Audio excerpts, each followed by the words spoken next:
나는 1920년에 태어났습니다. 올해로 105살입니다. 어쩌면 이 나이까지 살아있다는 사실 자체가 하나의 기적일지도 모르겠습니다.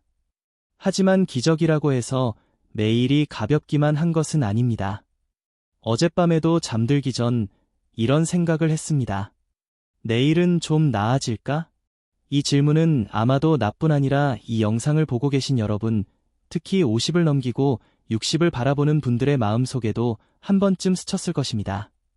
그러나 아침이 오면 현실은 조용히, 그러나 분명하게 대답합니다. 몸은 여전히 무겁고 무릎은 계단을 오르기도 전부터 이미 불평을 시작합니다. 침대에서 몸을 일으키는데도 잠깐의 각오가 필요합니다. 예전에는 눈을 뜨면 곧장 일어나 하루를 맞이했는데 이제는 몇 분간 천장을 바라보며 숨을 고르는 시간이 먼저입니다. 식탁에 앉으면 더 또렷해집니다. 반대편 자리는 여전히 비어 있습니다. 50년을 함께한 사람입니다. 젊은 날엔 다투기도 했고 서로를 이해하지 못해 상처를 주기도 했습니다. 그러나 시간이 흐를수록 우리는 말이 줄어들었습니다. 말이 줄어든 것이 사랑이 식어서가 아니라 굳이 말하지 않아도 서로의 마음을 알게 되었기 때문입니다. 그런 사람이 먼저 떠난 뒤 집은 그대로인데 집의 온도가 달라졌습니다. 난방을 올려도 채워지지 않는 빈자리가 있습니다. TV를 켜보지만 소리는 배경음처럼 흘러갈 뿐입니다. 자식에게 전화를 걸까 하다가도 멈춥니다. 바쁘겠지. 그 한마디로 스스로를 설득합니다. 일주일에 한 번 오는 전화, 아버지 잘 지내세요. 라는 짧은 인사 속에는 분명 사랑이 담겨 있습니다. 그러나 통화가 끝나고 나면 사랑과는 별개로 고요가 다시 방안을 채웁니다. 한국보건사회연구원의 조사에 따르면 60세 이상 노인의 상당수가 요즘 삶이 고통스럽다고 답했다고 합니다. 수치는 냉정합니다. 그러나 나는 그 숫자를 통계로 보지 않습니다. 그것은 내 친구들의 얼굴이고 경로당에서 만난 이웃들의 한숨이며 내 제자들의 부모님 이야기이기 때문입니다. 숫자 뒤에는 언제나 사람이 있습니다. 젊었을 때는 달랐습니다. 가난해도 괜찮았습니다. 조금만 더 버티면 나아질 것이라 믿었습니다. 실제로 그랬습니다. 전쟁을 겪고 폐허 위에서 다시 교단에 섰고 학생들을 가르치며 세상이 변하는 것을 보았습니다. 힘든 일이 지나가면 반드시 조금은 편해졌습니다. 그래서 나는 내일이라는 말을 믿었습니다. 그러나 나이가 들수록 깨닫습니다. 이제는 더 나아진다기보다 조금씩 줄어든다는 표현이 더 정확하다는 것을. 재력은 줄고 친구는 줄고 할 수 있는 일은 줄어듭니다. 대신 약통은 늘어나고 병원 예약 날짜는 달력에 더 자주 적힙니다. 어느 날 의사가 말했습니다. 나이가 있으시니까 어쩔 수 없습니다. 그 말은 의학적인 설명이었겠지만 내게는 선언처럼 들렸습니다. 나이가 들면 아픈 것이 당연하다는 선언. 그 순간 나는 이상하게도 분노하지 않았습니다. 오히려 고개를 끄덕였습니다. 맞습니다. 나는 지금 100년을 넘게 살았습니다. 시간이 내 몸을 그냥 두었을 리가 없습니다. 프랑스의 한 작가는 이렇게 말했습니다. 노년은 상실의 시간이 아니라 정리의 시간이다. 젊은 시절에는 무언가를 더 얻기 위해 살았다면 노년은 무엇을 내려놓을 것인가를 배우는 시기라는 뜻일 것입니다. 나는 이 말을 교단에서 학생들에게 인용해 주곤 했습니다. 그때는 머리로만 이해했습니다. 지금은 온몸으로 이해합니다. 아침에 거울을 보면 주름진 얼굴이 나를 바라봅니다. 20살, 30살의 사진을 꺼내보면 전혀 다른 사람이 서 있습니다. 그 얼굴로 돌아가고 싶지 않느냐고 묻는다면 솔직히 말하자면 약간은 그렇습니다. 그러나 동시에 압니다. 그 시절로 돌아간다 해도 나는 또다시 같은 실수를 하고 같은 욕심을 부리며 같은 후회를 반복할 것이라는 것을. 시간은 앞으로만 흐릅니다. 그리고 우리는 그 흐름 위에 서 있습니다. 뒤를 돌아보며 아쉬워할 수는 있지만 거슬러 오를 수는 없습니다. 이 단순한 사실이 나이가 들수록 점점 더 또렷하게 다가옵니다. 그러니 아침마다 떠오르는 질문, 내일은 좀 나아질까라는 물음은 사실 이렇게 바뀌어야 할지도 모릅니다. 오늘을 어떻게 견딜 것인가? 혹은 오늘 안에서 무엇을 받아들일 것인가? 나는 105년을 살며 깨달았습니다. 삶이 우리에게 주는 가장 큰 시험은 고통 자체가 아니라 변하지 않는 현실을 어떻게 바라보느냐에 있다는 것을. 고통은 분명 존재합니다. 그러나 그것을 부정한다고 해서 사라지지는 않습니다. 오히려 인정하는 순간 아주 미세하지만 다른 종류의 평온이 생깁니다. 지금 이 영상을 보고 계신 여러분, 혹시 오늘 아침 같은 생각을 하셨습니까? 몸이 무겁고 하루가 길게 느껴지고 내일이 특별히 달라질 것 같지 않다는 생각. 그렇다면 저는 말씀드리고 싶습니다. 그것은 이상한 감정이 아닙니다. 오히려 아주 자연스러운, 나이든 인간의 솔직한 감각입니다. 이제 우리는 다음 질문으로 나아가야 합니다. 왜 늙음과 상실은 이렇게까지 깊은 아픔을 남기는가? 그리고 우리는 그 시간을 어떻게 건너야 하는가? 나는 수많은 장례식에 다녀왔습니다.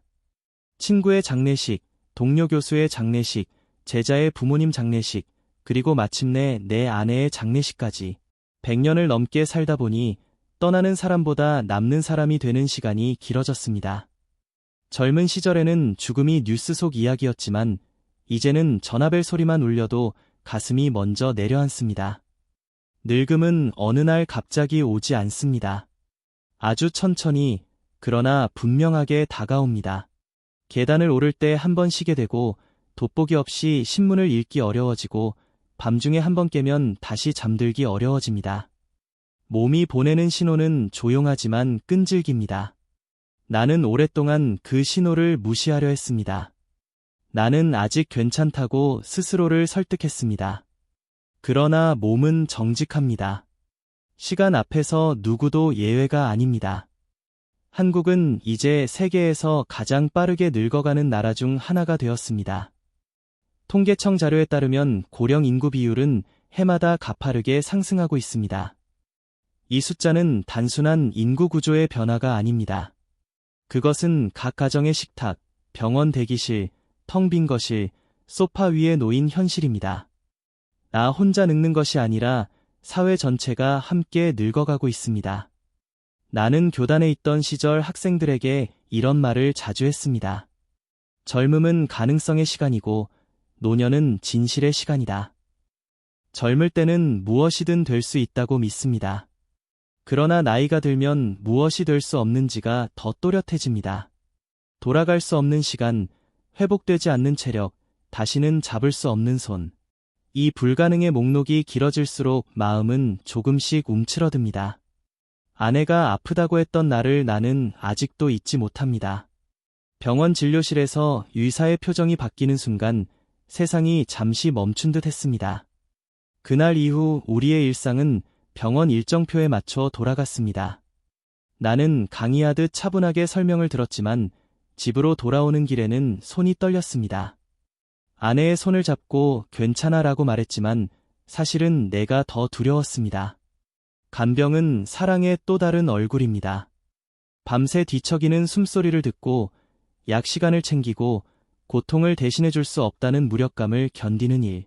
그리고 어느 날 그 숨소리가 멈추는 순간, 장례를 치르고 집으로 돌아왔을 때 나는 문 앞에서 한참을 서 있었습니다. 집은 그대로인데 공기가 달랐습니다. 신발장에 놓인 신발, 소파 위에 베인 자국, 모든 것이 그대로인데 사람만 사라진 공간은 이상하리만큼 낯섰습니다. 노년은 산을 오르는 것이 아니라 바다를 건너는 일이다. 어느 철학자의 이 말을 나는 요즘 자주 떠올립니다. 산은 정상을 향해 오르면 되지만 바다는 끝이 보이지 않습니다. 어디까지 왔는지도 얼마나 남았는지도 분명하지 않습니다. 다만 파도를 견디며 나아갈 뿐입니다. 상실은 그 바다 위에서 만나는 큰 파도와 같습니다. 피할 수 없고 때로는 숨을 막히게 합니다. 친구가 세상을 떠났다는 전화를 받았을 때도 그랬습니다. 지난주까지 통화했던 사람입니다. 다음에 만나자고 했던 약속은 영원히 지켜지지 않게 되었습니다. 영정사진 속 친구는 젊은 날의 얼굴로 웃고 있었습니다. 나는 그 앞에서 한참을 서 있었습니다. 이제는 정말 내 차례가 가까워지는구나 하는 생각이 조용히 밀려들었습니다. 두렵지 않느냐고 묻는다면 솔직히 말해 두렵습니다. 그러나 동시에 압니다. 두려워한다고 해서 피할 수 있는 길은 없다는 것을. 100년을 넘게 살며 내가 배운 가장 단순한 진리는 이것입니다. 시간은 누구도 기다려주지 않으며 누구도 예외로 두지 않습니다. 그렇다면 왜 이 상실은 이렇게까지 깊은 아픔을 남길까요? 나는 오랫동안 그 이유를 생각했습니다. 단순히 사람이 떠났기 때문만은 아닙니다. 함께 보냈던 시간, 공유했던 기억, 나를 증명해 주던 존재가 사라졌기 때문입니다. 아내는 내 삶의 절반이었고, 친구들은 내 젊음을 기억해주는 사람들이었습니다. 그들이 떠날 때 나는 나 자신의 일부도 함께 잃는 느낌을 받았습니다. 그러나 또 한편으로는 이런 생각도 들었습니다. 우리가 그토록 깊이 아파하는 이유는 그만큼 깊이 사랑했기 때문이 아닐까? 상실의 크기는 사랑의 크기와 비례합니다. 그렇다면 이 아픔은 저주가 아니라 한때 진심으로 살았다는 증거일지도 모릅니다. 여러분, 어떠십니까?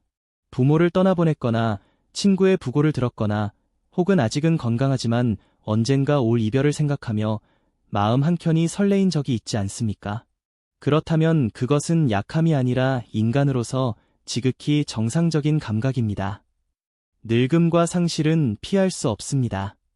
그러나 그것이 곧 삶의 실패를 의미하지는 않습니다. 오히려 그것은 우리가 끝까지 살아냈다는 증표입니다. 중요한 것은 이 거대한 바다를 어떤 마음으로 건널 것인가입니다. 이제 우리는 한 걸음 더 깊이 들어가야 합니다. 이 모든 고통의 밑바닥에는 무엇이 흐르고 있는가? 우리는 왜 이렇게까지 아파하며 무엇 때문에 이토록 흔들리는가? 나는 오랫동안 고통의 뿌리를 찾으려 했습니다. 젊은 시절에는 사회구조를 탓했고 나이가 들어서는 운명을 탓했습니다. 그러나 100년을 넘게 살아보니 고통의 가장 깊은 곳에는 언제나 바람이 자리하고 있음을 보게 되었습니다. 아침에 눈을 뜨며 우리는 생각합니다. 오늘은 몸이 좀 가벼웠으면 좋겠다. 점심 무렵에는 기대합니다. 자식에게서 전화가 오면 좋겠다. 저녁이 되면 또 바랄 것입니다. 내일은 조금 달라지면 좋겠다. 이 모든 문장에는 공통점이 있습니다. 지금 이 순간이 충분하지 않다는 전제가 깔려 있습니다. 바로 그 지점에서 고통은 시작됩니다. 나는 젊은 시절 가난했습니다. 전쟁 직후의 교단은 난방도 제대로 되지 않았고 월급은 늘 빠듯했습니다. 그때 나는 간절히 원했습니다. 조금만 더 안정되면 행복할 텐데 열심히 연구하고 강의를 늘리고 책을 냈습니다. 결국 생활은 나아졌습니다. 그러나 신기하게도 마음은 오래 머물러 있지 않았습니다. 더 넓은 집을 원했고 더 높은 자리, 더 많은 인정을 바랐습니다. 목표를 이루는 순간의 기쁨은 분명 존재합니다. 그러나 그것은 오래가지 않습니다. 나는 수많은 제자들을 보며 그 사실을 확인했습니다. 대기업에 취직한 제자, 판사가 된 제자, 해외 유학에 성공한 제자들. 그들은 한결같이 말했습니다. 교수님, 막상 이루고 나니 또 다른 걱정이 생깁니다. 연봉이 오르면 책임이 늘고 지위가 높아지면 불안도 커집니다. 나는 그들을 보며 깨달았습니다. 원하면 고통이고 얻으면 잠시의 안도, 그리고 곧 익숙함이 찾아온다는 것을. 익숙해지면 다시 새로운 결핍이 보입니다. 마치 끝없이 흔들리는 진자처럼 우리는 부족함과 권태 사이를 오갑니다. 완전한 만족은 좀처럼 머물지 않습니다. 명절에 자식들이 찾아오는 날을 떠올려 보십시오. 오랜만에 집이 북적이고 손주의 웃음소리가 울려 퍼집니다. 그날은 분명 행복합니다. 그러나 며칠이 지나면 피곤이 쌓이고 다시 조용해진 집에서 우리는 또 다른 감정을 느낍니다. 편안함과 동시에 허전함, 그리고 다시 기다림. 다음 명절을, 다음 전화를, 다음 만남을. 이 기다림 속에는 늘 바람이 숨어 있습니다. 조금 더 자주 와 주면 좋겠다. 나를 조금 더 생각해 주면 좋겠다. 그러나 자식에게는 자식의 삶이 있습니다.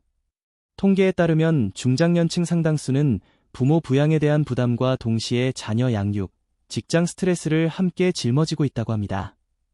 우리는 그 사실을 머리로는 이해하지만 마음은 여전히 기대를 내려놓지 못합니다. 기대가 클수록 실망도 큽니다. 나는 이것을 뒤늦게 배웠습니다. 젊은 날에는 기대가 삶의 동력이라고 믿었습니다. 그러나 노년에 이르러 보니 기대는 때로 마음을 묶는 끈이 되기도 합니다. 끈이 팽팽할수록 끊어질 때의 충격은 큽니다. 어느 날 나는 스스로에게 물었습니다. 정말 필요한 것이 무엇인가? 큰 집도, 많은 칭찬도, 자식의 잦은 방문도 아닐지 모른다는 생각이 들었습니다. 사실은 단지 지금 이 상태를 받아들이는 힘이 더 필요했습니다. 나는 병원 대기실에서 많은 노인들을 봅니다. 누구는 무릎이, 누구는 심장이, 누구는 혈당이 문제라고 말합니다. 그러나 이야기를 조금만 더 들어보면 병보다 더 깊은 곳에 있는 것은 예전 같지 않다는 아쉬움입니다. 예전처럼 걷고 싶고, 예전처럼 인정받고 싶고, 예전처럼 가족의 중심에 서고 싶습니다. 그 바람이 좌절될 때 고통은 더 선명해집니다. 우리가 정말 두려워하는 것은 아픔 그 자체가 아니라 잃어버린 가능성인지도 모릅니다. 다시는 돌아갈 수 없다는 사실, 다시는 예전의 나로 살 수 없다는 인식. 그 인정이 어렵기에 우리는 계속해서 다른 무언가를 원합니다. 그러나 나는 105년을 살며 한 가지를 확신하게 되었습니다. 적게 원하는 사람일수록 덜 흔들립니다. 많이 가진 사람이 아니라 적게 기대하는 사람이 마음이 가볍습니다. 젊은 날에는 욕망이 나를 앞으로 밀어주었지만 노년에는 그 욕망이 나를 지치게 했습니다. 그래서 나는 조금씩 줄이기 시작했습니다. 자식에게 왜 자주 오지 않느냐고 묻지 않았고 친구에게 왜 연락이 없느냐고 따지지 않았습니다. 대신 생각했습니다. 그럴 수도 있지. 이 한 문장은 놀라울 만큼 많은 고통을 덜어주었습니다. 여러분은 지금 무엇을 가장 간절히 원하고 있습니까? 혹시 그 바람이 여러분을 더 힘들게 만들고 있지는 않습니까? 물론 아무것도 원하지 않고 살 수는 없습니다. 인간은 바라는 존재이니까요. 그러나 바람의 크기를 줄일 수는 있습니다. 기대의 높이를 조금 낮출 수는 있습니다. 고통의 정체는 거창하지 않습니다. 아주 일상적인 문장 속에 숨어 있습니다. 했으면 좋겠다. 그 문장이 조금씩 줄어들 때 우리는 생각보다 더 고요해질 수 있습니다. 이제 우리는 다음 단계로 나아가야 합니다. 그렇다면 이 고통을 안고 이 욕망을 품은 채로 우리는 어떻게 살아야 할 것인가? 100년을 넘긴 내가 끝내 붙잡은 삶의 태도는 무엇이었는가? 나는 오랜 세월 강단에 서며 수많은 이론을 가르쳤지만 정작 내 삶을 구해준 것은 거창한 철학이 아니라 아주 단순한 태도였습니다. 고통을 없애는 방법이 아니라 고통과 함께 사는 방법을 배우는 것. 그것이 내가 105년을 건너오며 끝내 붙잡은 결론입니다. 첫째, 나는 고통을 외면하지 않기로 했습니다. 젊었을 때는 힘들면 더 바쁘게 움직였습니다. 연구를 늘리고 사람을 더 만나고 성취로 감정을 덮으려 했습니다. 그러나 노년에는 그럴 힘이 없습니다. 대신 나는 아픔을 인정했습니다. 그래, 오늘은 무릎이 아프구나. 그래, 오늘은 유난히 외롭구나. 이렇게 말로 꺼내어 인정하는 순간 이상하게도 통증이 조금은 또렷해지면서 동시에 덜 위협적으로 느껴졌습니다. 막연한 두려움은 클수록 무섭지만 이름 붙여진 고통은 조금 작아집니다. 둘째, 욕망을 줄이는 연습을 했습니다. 이것은 하루아침에 되지 않았습니다. 나는 평생 경쟁 속에서 살았습니다. 더 나은 강의, 더 많은 논문, 더 높은 평가. 그러나 은퇴 후에도 한동안은 그 습관이 남아 있었습니다. 그래도 나는 아직 쓸모 있는 사람이어야 한다는 생각. 하지만 어느 날 깨달았습니다. 존재의 가치는 생산성으로 증명되는 것이 아니라는 것을. 나는 아침 계획을 단순하게 바꾸었습니다. 밥을 먹고 잠시 산책을 하고 책을 몇 쪽 읽고 낮잠을 자는 것. 이것이면 충분했습니다. 자식이 오면 감사하고 오지 않으면 그것 또한 괜찮다고 여겼습니다. 기대가 줄어들자 서운함도 함께 줄어들었습니다. 많이 가진 사람이 아니라 적게 원하는 사람이 더 평온하다는 말을 나는 이제야 실감합니다. 셋째, 나는 예술과 자연 속에서 잠시 벗어나는 시간을 만들었습니다. 젊은 날에는 음악을 연구 대상으로 들었습니다. 이제는 그냥 듣습니다. 오래된 가곡이 흘러나오면 그 선율 안에 잠시 머뭅니다. 그 순간만큼은 무릎 통증도 쓸쓸함도 배경으로 물러납니다. 완전히 사라지지는 않지만 중심에서 한 걸음 비켜섭니다. 공원을 천천히 걷습니다. 나무는 나보다 훨씬 오래 살지는 못하지만 자기 계절을 온전히 살아냅니다. 봄에는 싹을 틔우고 가을에는 미련 없이 잎을 떨어뜨립니다. 나는 나무를 보며 배웁니다. 붙잡지 않는 법을. 계절이 바뀌면 나도 조금 내려놓아야 한다는 것을. 넷째, 타인의 고통을 이해하려 노력했습니다. 예전에는 자식이 자주 오지 않으면 서운했습니다. 그러나 중장년층의 삶을 가까이서 보며 생각이 바뀌었습니다. 통계에 따르면 40에서 50대는 부모 부양과 자녀 돌봄, 직장 책임을 동시에 짊어지는 2중, 3중 부담 세대라고 합니다. 그들도 쉬지 못한 채 하루를 견디고 있습니다. 이 사실을 진심으로 이해하고 나니 원망이 연민으로 바뀌었습니다. 자식도 힘들겠구나. 며느리도 버겁겠구나. 친구도 각자의 싸움을 하고 있겠구나. 모두가 같은 바다 위에 떠 있다는 사실을 받아들이자 나만의 외로움이 조금은 옅어졌습니다. 경로당에서 만난 또래들과 나누는 짧은 대화 속에서도 나만 이런 게 아니구나 하는 안도가 있었습니다. 다섯째, 나는 큰 행복 대신 작은 평온을 찾기로 했습니다. 젊은 날에는 늘 큰 것을 꿈꾸었습니다. 그러나 이제는 압니다. 큰 행복은 오래 머물지 않습니다. 대신 작은 평온은 자주 찾아옵니다. 아침 창문을 열 때 스치는 공기, 따뜻한 차 한 잔의 온기, 해질 무렵 붉게 물드는 하늘. 이런 순간들은 소리 없이 지나가지만 마음을 고요하게 만듭니다. 하루가 끝날 때 스스로에게 묻습니다. 오늘 평온했던 순간이 있었는가? 길지 않아도 괜찮습니다. 단 몇 분이면 충분합니다.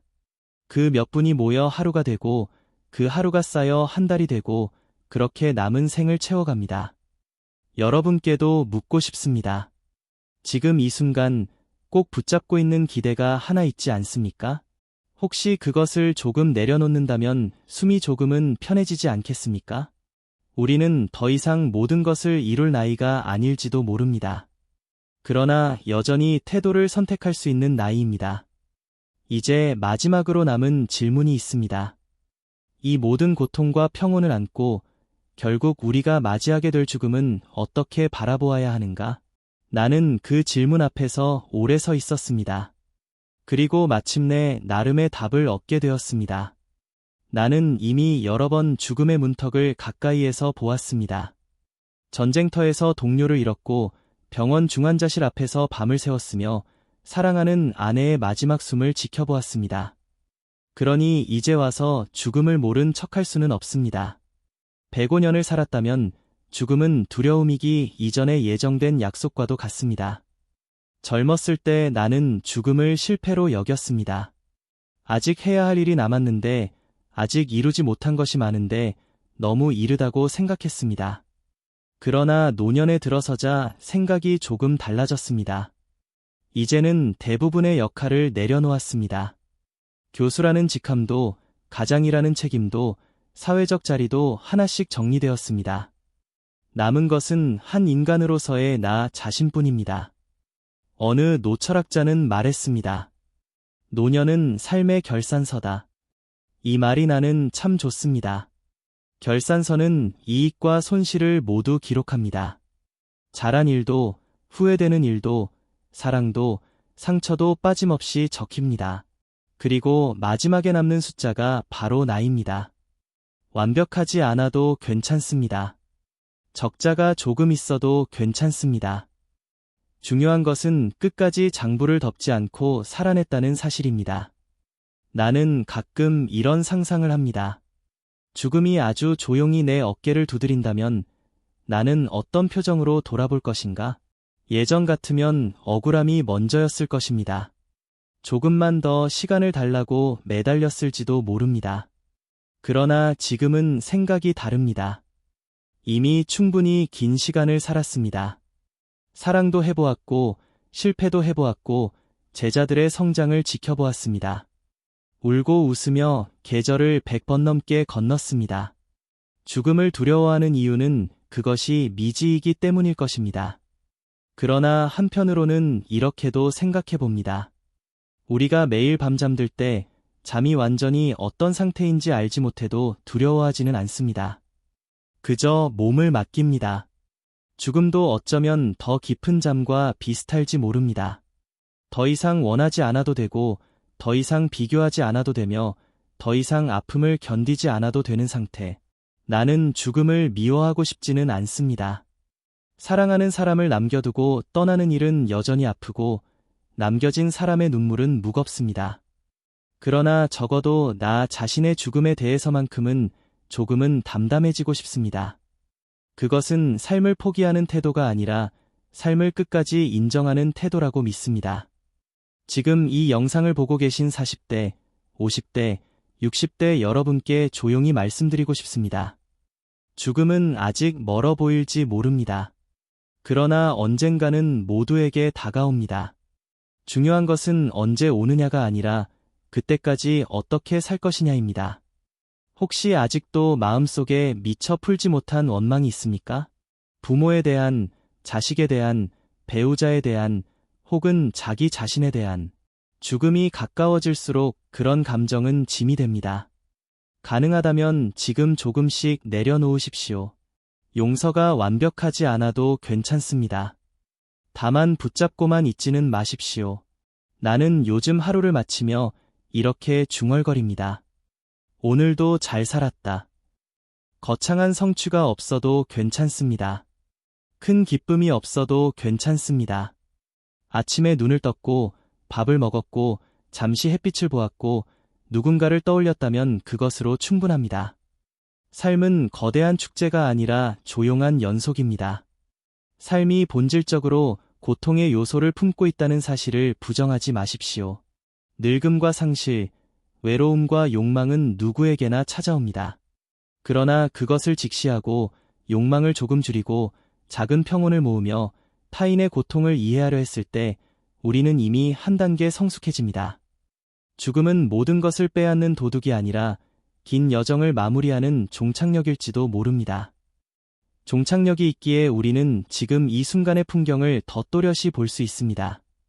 그 끝이 있음을 알기에 오늘의 차 한 잔이 더 따뜻해집니다. 105년을 산 늙은 교수가 감히 말합니다. 인생은 완벽하지 않았습니다. 그러나 충분히 의미 있었습니다. 고통이 있었기에 사유가 깊어졌고 상실이 있었기에 사랑의 크기를 알았습니다. 욕망에 흔들렸기에 내려놓음의 가치를 배웠습니다. 여러분도 할 수 있습니다. 내일이 조금도 나아지지 않을 것 같아 보여도 오늘을 담담히 살아내는 것, 그것이 결국 가장 큰 용기입니다. 그리고 그 용기를 쌓아가는 사람에게 삶은 마지막 순간까지도 조용한 평온을 선물합니다. 이 긴 이야기가 여러분의 밤에 작은 등불이 되기를 바랍니다. 삶은 때로 무겁지만 받아들이는 순간 우리는 조금 자유로워집니다. 오늘도 여러분의 담담한 걸음을 응원합니다.